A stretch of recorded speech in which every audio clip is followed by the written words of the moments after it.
Bueno, bienvenidos estudiantes y profesores. Mi nombre es Ronald Solano Jiménez. El día de hoy nos acompaña José Rodolfo Ibarra. don José Rodolfo. Bueno, primero que todo, está de más decir que trabajamos en el mismo lado. Así es, nos tocó trabajar juntos, pero bueno, nadie es perfecto. Bueno, eso es lo que digo yo. La verdad, muy agradecido por sacar un ratito de su tiempo. Este es un trabajo que estamos elaborando para una materia que se llama Introducción al Periodismo de la Universidad Internacional de las Américas. Queríamos hacerle un par de preguntas. Sabemos que para esta altura muchos de los estudiantes que hay en la actualidad en la clase son muchachos sumamente jóvenes en comparación a mi persona, también en comparación a su persona que es un periodista maduro, ya consolidado. Y queremos hablar un poquito de lo que fue el atentado de La Penca. Hablemos un poquito de lo que fue el 30 de mayo en la mañana de 1984. ¿Se acuerda un poco? Sí, claro, bastante. Del momento, cómo se entera José Ibarra que va a cubrir el atentado, bueno, el atentado no, lo que va a ser la rueda de prensa que se va a hacer en este momento con En Pastora. El pormenor, sabías dónde era, cómo llegaron al lugar. Tenías 22 años y ya andabas cubriendo noticia internacional. Sí. Eh, no, yo salgo de mi casa en Cartago, normal. En la mañana salgo a tomar el bus, Cartago-San José. Llego a San José y tomo San José Sabana Cementerio para ir a Canal 7. Y cuando llego, Amelia Rueda me dice que me tengo que ir a entrevistar a Pastora en las montañas de Nicaragua. Obviamente, como trabajaba para televisión, zapatilla, ni siquiera de amarrar, de meter que llamamos, un pantalón café que todavía lo tengo, una camisa beige, manga larga de vestir, toda ropa de vestir. Lo que hice fue quitarme el saco, la corbata, la dejé ahí en la silla, alisté los cassettes, que eran grandes, un Matic 3/4 de pulgada. Me asignaron el camarógrafo Arturo Macís y nos llevaron al Hotel Irazú, que era el punto de entrada, de encuentro. Cuando llegan al Hotel Irazú, ¿cuántas personas hay en el lugar? Cuando yo llego ya hay bastante gente, incluso cuando llegué a Canal 7 me regañaron que porque no había llegado antes, porque yo ni siquiera sabía que tenía que ir. Entonces cuando llegué al Irazú ya había mucha gente, porque estaba prensa extranjera, estaba la prensa nacional, había prensa local, estaban los líderes de la ARDE que nos llegaron a encontrar para llevarnos. ¿Cómo es que en los años 80, en medio de un conflicto armado, se puede hacer una coordinación de pasar periodistas de un lugar a otro, de un país a otro, sin permisos, Sí. vamos, nada más? Antes todo era más fácil, y cuando digo todo es todo. Había menos controles, había facilidad para todo. En esa época, el grupo que se llamaba ARDE, Alianza Revolucionaria Democrática Nicaragüense, tenía el control de la zona sur de Nicaragua. Entonces, para ellos era muy fácil, además de que operaban, por cierto, aquí en Escazú. Su brazo político estaba aquí en San José. Entonces para ellos era muy fácil. Después de 5 horas llegan ustedes a Boca Tapada. Todo está normal hasta ese momento. Toman un par de lanchas grandes porque tienen que ir todos y se van a ver con el comandante Cero, con En Pastora. Correcto. Una vez que ustedes llegan al sitio, ustedes esperan realizar la conferencia, pero notan que está oscureciendo.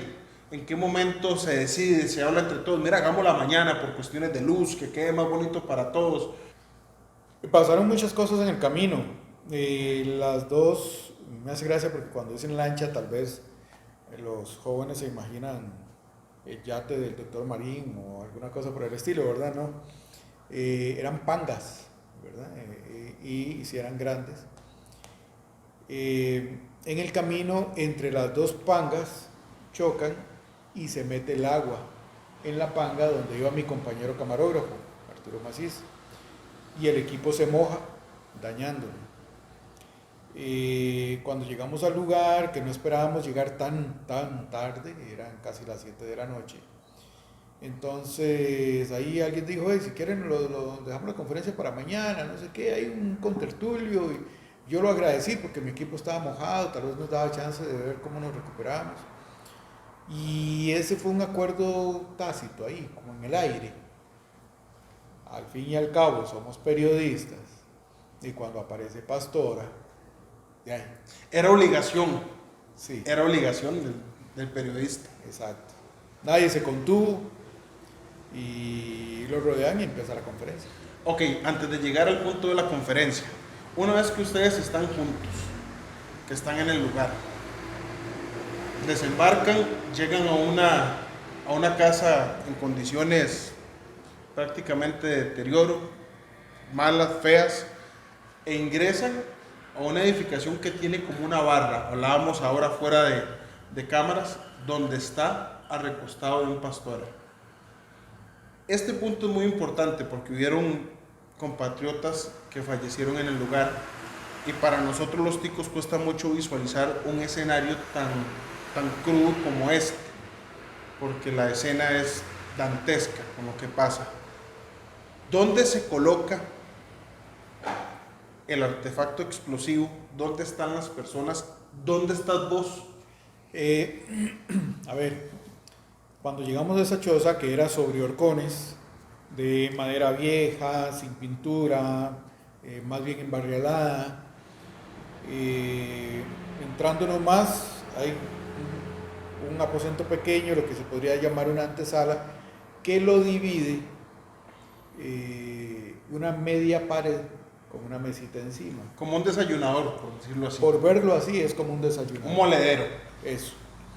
Entonces, en la parte de adentro de ese desayunador, entre comillas, está el grupo y es donde llega Pastora y se apoya ahí. Yo me ubico exactamente detrás de Pastora, porque como se había mojado el equipo, yo lo que dije fue, bueno, voy con mi libreta, tomo apuntes, y lo que me parece interesante, mañana, el día siguiente, lo entrevisto y lo sacamos aparte. Repito, estoy a espaldas de Pastora. Enfrente de Pastora hay una media luna de todos los periodistas, fotógrafos, camarógrafos, los corresponsales extranjeros, etc. Y él empieza a hablar. Hay un momento en el que él de previo había pedido un café y hay un momento en el que una de las guerrilleras, que era la operadora de radio de ellos tenían en otro cuarto su equipo de radiocomunicación, ingresa con una jarra de café. Al parecer patea una maleta metálica, que son las que transportan equipo fotográfico. La maleta cae a los pies de Pastora y por medio de un control remoto, se supo luego, quien coloca el artefacto que se había salido de la choza activa el dispositivo y explota la bomba. Como yo estaba cubierto con Pastora, que era bien gruesito, y yo en ese entonces era muy flaco, entonces él amortiguó mucho de lo que me tocaba. Para responder a tu pregunta, yo tuve 52 esquirlas, que son trozos entre madera, vidrio, metal, balines, que penetran el cuerpo a uno desde los hombros hasta los tobillos. Quemaduras en ambos brazos, pero sobre todo el derecho. La sordera, que después tuve tímpano perforado, pérdida del oído, un 70% uno y 30% del otro, eso sí recuperable. Y lo que posterior nos dio a todos, que fue una infección generalizada del cuerpo. Uno de los compañeros muere producto de esa infección y los otros logramos salir. Don José, cuando se da esta detonación, ¿qué se vive? ¿cómo se sobrevive? ¿Qué hay en ese momento? Es que es muy fácil hablar de una detonación, de una explosión, pero ¿qué se visualiza? Es un instante, solamente es cuando decís vos, nos atacaron, esto fue una bomba, ¿en qué momento? Para el tico es un tanto extraño una explosión, un atentado. No estamos acostumbrados a eso como tal vez en otras naciones. Lo que le puedo decir que yo sentí y que prácticamente todos, cuando lo hemos comentado, coincidimos, es que los que estamos dentro de la explosión no escuchamos el reventón, como decir una bombeta o las de la iglesia, o un rayo que lo ves y lo escuchas. No, los que estamos dentro de una explosión no escuchamos nada, no sentimos nada, no pensamos nada. Yo digo que quien muera producto de una explosión en ese mismo momento, no después, probablemente no se va a dar cuenta. Yo siento que estoy volando, pero dentro de lo que el cerebro trata de acomodar en fracciones de segundo, es que siento que estoy soñando y yo pienso, qué rico, estoy durmiendo, seguro estaba cansado. Y me siento envuelto en una nube blanca, pero en esas mismas fracciones de segundo yo recapacito y digo, no, yo no estoy soñando, yo estoy en una conferencia de prensa, no estoy durmiendo. Y entonces la nube blanca que me rodea se me convierte en roja incandescente. Y ahí es donde siento que me estoy quemando. Y yo tomo posición fetal para tratar de protegerme y siento que pego en una pared y que caigo. Donde caigo, la choza se está moviendo. Entonces, en ese vaivén, en esa mecedora, el cerebro trata de acomodar qué está sucediendo. Y, bueno, es un terremoto, está temblando, pero... Le buscamos una explicación lógica a lo que nosotros conocemos como normal. Exacto, exactamente así es. Ya en ese instante yo abro los ojos y siento además que no solo está el vaivén, sino que algo me succiona, me jala, yo en el piso. Yo me trato de agarrar del piso con las manos, pero el piso está demasiado embarrialado. Yo siento como un aceite en el piso, con barro, que después supe que era sangre. Y me succiona y yo no me puedo agarrar, y cuando me voy arrimando a un hoyo, la succión para. Te repito, todo esto pasa en milésimas de segundo, uno no tiene ni idea. El asunto aquí es que cuando todo para, uno mismo trata de entender qué es lo que pasó. Algo explotó, no es un terremoto, pero se oyen disparos. Ellos sienten que es un atentado, entonces empiezan a usar sus armas, sus AK-47, y empiezan a disparar. El temor mío era que en esa oscuridad que había casi total, fueran a pegar a uno de nosotros. Entonces yo les grito, y de hecho en una de las grabaciones se escucha, no disparen, no disparen. Y bueno, es en ese momento que usted se incorpora y usted se logra hablar con su compañero camarógrafo, se da un hecho que tiene que ser histórico, que es que ustedes que trabajaban en Canal 7 toman el equipo de Noti6 y comienzan a hacer una grabación. Como los botes habían colisionado y nuestro equipo se había dañado, inmediatamente después de la explosión, mi camarógrafo, que estaba en otro cuarto tratando de secar con lámparas el equipo,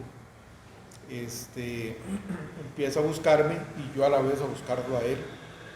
Y nos gritábamos, Arturo, Moni, porque le decía Moni Bo de cariño. Arturo, Moni, ¿dónde estás? Ibarra, por acá, en esa oscuridad. A puro llamado fue que nos fuimos encontrando, hasta que, como en el centro de la habitación, logramos vernos. Y él me dice, Ibarra, el equipo no sirve. Y la gente del 6 está muy mal herida. De ahí, si usted me autoriza, yo voy a coger la cámara del 6. Y le digo, ¿seguro que ellos no pueden? Yo todavía no sabía la gravedad. Me dice, sí, ellos no van a poder. Sí, cójala. Entonces, El camarógrafo había fallecido. en ese momento todavía estaba con vida. Falleció en el hospital. No, él falleció ahí mismo, pero después. Ahí hay otra historia que contar, pero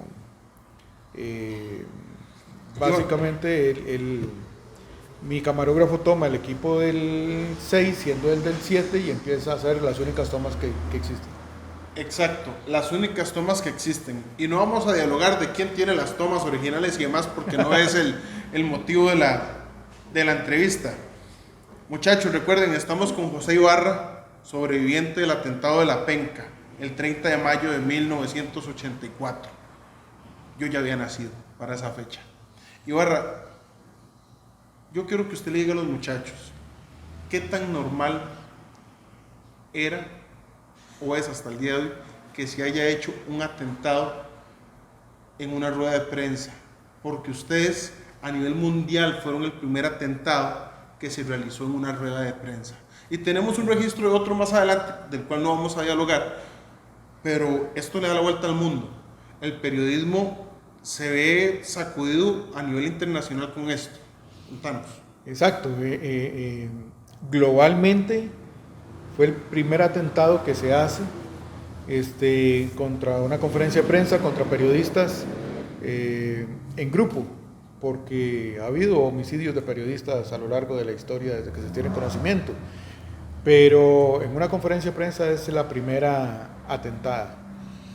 ¿Qué tan frecuente es? Yo le diría a los jóvenes, creo que con esto respondo a su pregunta, ¿cuántos eclipses totales de sol han visto?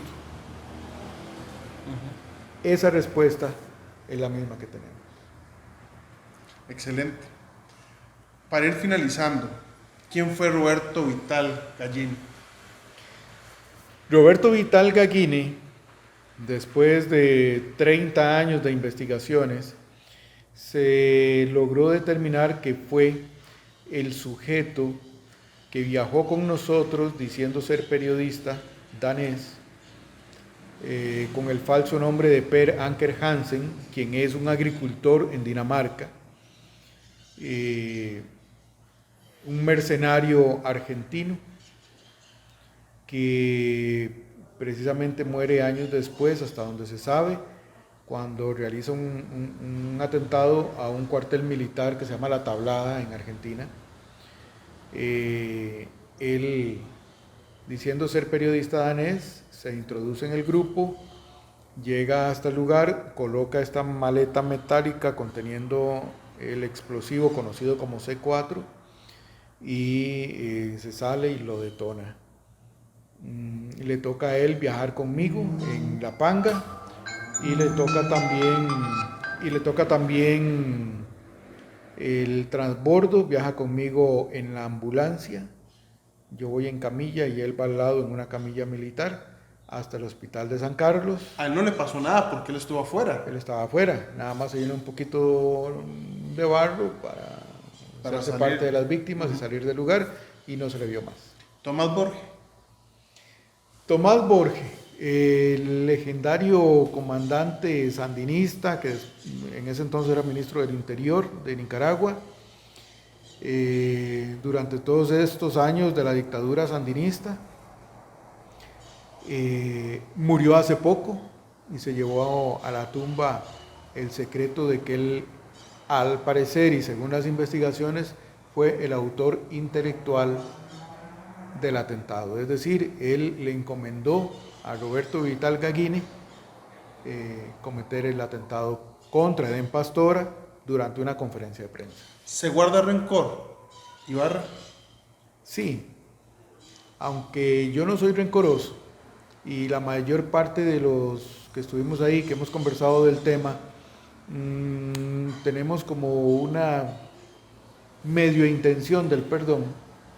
La verdad es que en la última conversación que tuvimos con Eden Pastora, 10 días antes de que Pastora falleciera, sí demostramos que había algún rencor y que le pedimos explicaciones al mismo Pastora, sobre todo de su relación con el Frente Sandinista, con Tomás Borge y con Daniel Ortega. Entonces, sí, hay un rencor, más que todo por la impunidad, ¿verdad? Sí. Porque se perdieron vidas, muchas personas fuimos heridas, una serie de consecuencias, de daños, de los que salimos vivos todavía hay gente con daños irreparables. Mi compañero Arturo Macís, que ya falleció, producto de la depresión, no pudo seguir trabajando, etcétera. Entonces, sí hay como un sentimiento de que esa impunidad es un lunar en la historia del periodismo. Nos acompañó el día de hoy José Ibarra, un gusto de verdad, esperamos poder tenerlo por lo largo de los cursos, en muchas más charlas, poder dialogar un poco más, ya no del atentado a la penca, sino de su vida, literatura, qué le gusta y demás. Por el momento le agradecemos el tiempo, por favor, un par de palabras para los muchachos. No, gracias a usted, Ronald, de verdad, por la oportunidad y por acordarse de la gente de la tercera edad. Yo creo que tiene que haber muchas oportunidades de encuentro con ustedes, de este intercambio de experiencias. Yo necesito aprender de la juventud, de sus nuevas herramientas para comunicar, y yo con gusto a cambio les daré mis experiencias. Hay mucho de qué hablar, de cómo se cubría antes el periodismo, cómo se cubre ahora, qué experiencias buenas y malas. Tengo unas 4 o 5 historias interesantes ahí que les podrían gustar, de faenas que hemos pasado, de las buenas y de las malas, de las cómicas. Un comercial, caí sentado en el puente sobre el río Amarillo. Ajá. Estaba en construcción, estaban las dos uniones y un tablón porque faltaba el tracto. Entonces fuimos a ver el avance de la obra, y para pasar al otro lado habría que pasar un tablón donde caí sentado por poco y no cuento el cuento, ¿verdad? Pero bueno, historias de esas ahí un día contaremos. Muchas gracias, Renal, y a ustedes y al profesor, gracias.